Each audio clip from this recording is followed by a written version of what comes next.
2 summers ago, on my way home from an out-of-town day trip for my son's birthday party, we went to a water park and decided to go to dinner in this really small town after getting slightly lost due to Google Maps' faulty directions.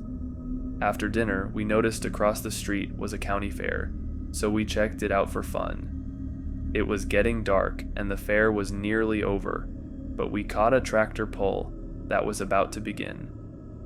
We'd never been to one, so we thought it might be a fun way to top off the birthday trip.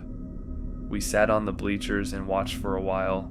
There were a lot of families there watching, and also some intoxicated people as well. I did not think anything of it. I had my 16-year-old son with me and a good friend of mine who is a strong guy, so I felt safe. We decided to leave the fair before the event was over, so as not to be on the road at night with the intoxicated. We walked back to the restaurant, which was now closed, and got into my car and set off for home. Backtracking using Google Maps directions, we got on the road that I recognized would get us back home. I noticed that as soon as we pulled out of the restaurant, there was a car behind me, the only other car on the road, as most of the town's inhabitants were most likely at the fair or at home. The car followed us onto the road we took to get home, which I found odd because it was a desolate back hilly road with a wooded area on either side. I thought maybe they too were from out of town and were using the same cut across to get to the interstate, as it was summer and many people road trip. I still felt uneasy about it, but decided to just get off this back road and onto the interstate as soon as possible. As we were driving on this hilly back road, it was fully dark outside and I kept it easy for fear of a deer running out in front of us. The car stayed right behind me.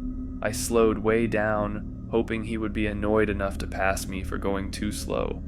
Instead, he drove right up on my rear, tailgating me.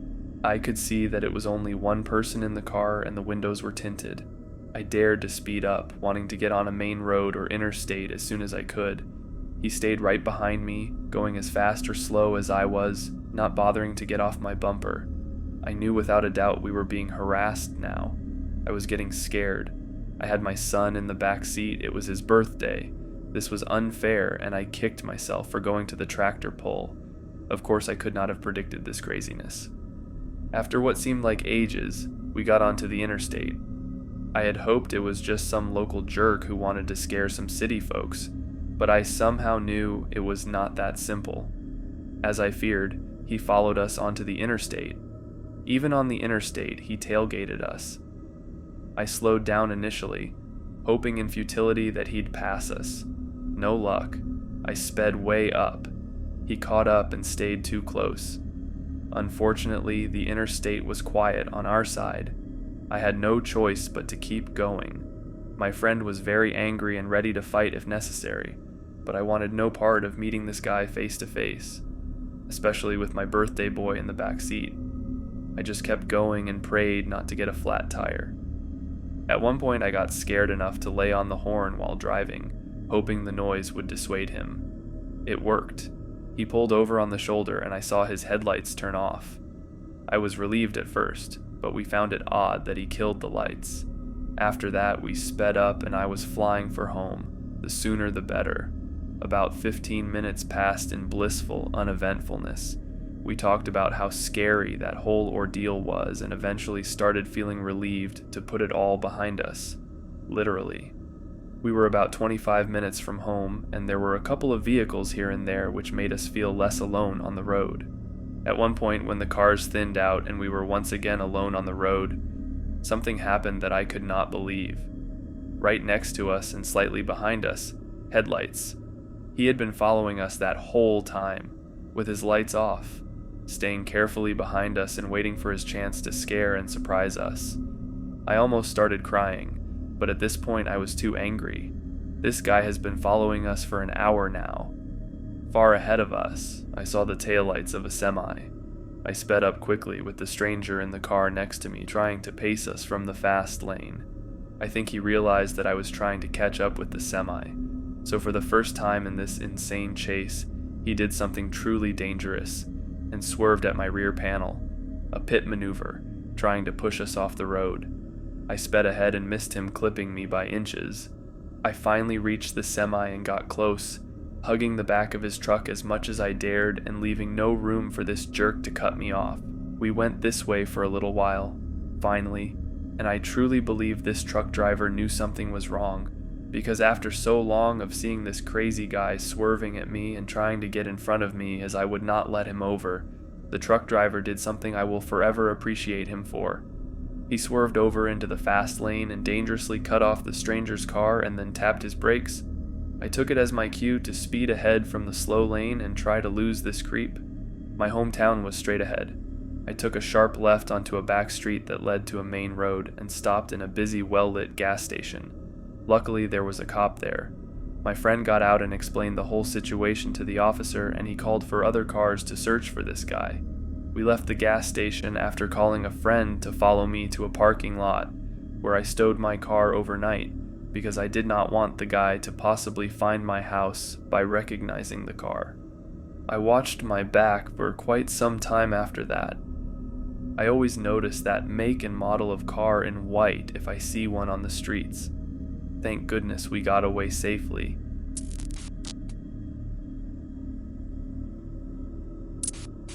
A few weeks ago, around 2 a.m., I was laying in bed using my phone when one of my best friends calls me to hang out. It isn't unusual for us to hang out this late. We usually just talk outside my apartment in his car. I go outside to meet him and sit in the back. One of our mutual friends is sitting in the passenger seat. They had gone to Dutch Bros earlier. We chill there for about 2 hours. Our mutual friend is fast asleep, and my best friend and I are just updating each other on the latest gossip. We are parked in the usual place, outside the small apartment complex besides the street. The street is a dead end. It is now 4 a.m. I'm ready to head back inside. By now, my parents have left for work and probably didn't notice I've gone outside. They don't like me going out this late, so I wait a few more minutes just to make sure. All of a sudden, a white 4-door car parks behind us. I assume it's the neighbors, even though I've never met them or seen their car. I just moved to this neighborhood. I tell my best friend to move a bit forward because they might be trying to go inside their house next to the complex. Before he could move an inch, a truck comes out of nowhere and parks in front of us. Their plates stand out to me. The background of it is an American flag. At this point, we get a little suspicious and lock the doors and just sit there quietly, watching the cars, both with their engines still running. All of a sudden, 2 men, one out of each car, get out and walk across the street. At this point, I'm getting a little paranoid, so I tell him to just drive off. And as he does so, I can see that the truck has 4 small American flag stickers on its side. My best friend was so nervous that he forgot the street has a dead end and accidentally drove the wrong way.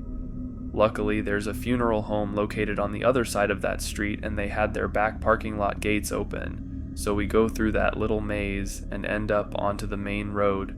There's a grocery store just a block from the main road. It's closed and the parking lot is empty, so we decide to park there.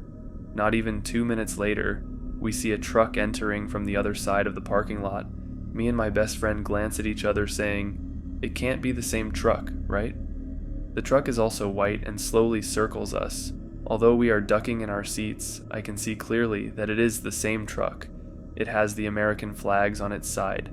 The truck doesn't stop but keeps going, slowly, and parks in front of a Subway a few yards away. Everything is silent for a second. The truck, still with its lights on, feels like it's watching us. I know at this point it's no coincidence. They're trying to harm us. Something's up. This time, I don't have to tell my best friend to go. He accelerates as quickly as he can. He is even more nervous now and drives towards the back of the grocery store. The truck notices and makes a U-turn towards us. Luck strikes twice, and there is in fact an exit behind the store. As we're driving, I can tell both cars are now following us, so I tell him to get on the freeway. He almost catches a red light at the intersection but makes it, and makes a U-turn towards the freeway. From the other side, I can see both cars caught the red light, so we drive a little faster. I tell him not to switch lanes too often because that would make it obvious it's us. As we're driving, I can tell both cars are now following us, so I tell him to get on the freeway. He almost catches a red light at the intersection, but makes it, and makes a U-turn towards the freeway. From the other side, I can see both cars caught the red light, so we drive a little faster. I tell him not to switch lanes too often because that would make it obvious it's us. We're sure we lost them, but know we can't go back to my apartment, so I call one of my other best friends to let us spend the night at his house.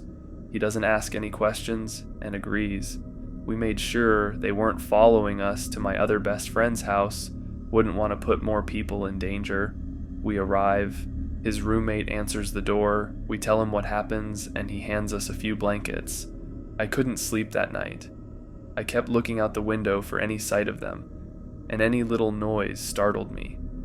I was finally able to fall asleep about an hour later. It has been a while since then, and I haven't seen those same vehicles around my neighborhood ever since, and I hope I never do.